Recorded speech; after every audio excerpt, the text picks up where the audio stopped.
Chceme predstaviť vynikajúceho človeka, dobrého poslanca mestského zastupiteľstva, člena mestskej rady na funkciu primátora mesta Trnavy. Ako ešte dobre viete,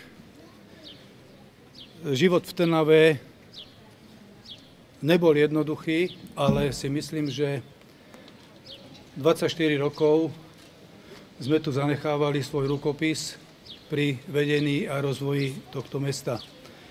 Verím, že to pokračovanie v pozícii nového primátora Janka Žitňanského prinesie ďalšie nové impulzy.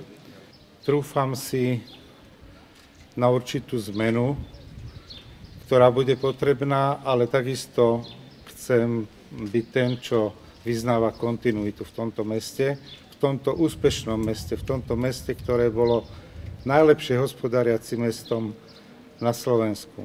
Aj tu v Trnave si budú môcť vybrať ľudia zo ľavicového kandidáta a zo širokospektrálnej koalície, ktorá je pre mňa obrovskou radosťou, lebo máme skúsenosť aj tu v Trnave, že keď sa rozbijajú hlasy v stredoprave, tak potom je stredopravá scéna menej úspešná.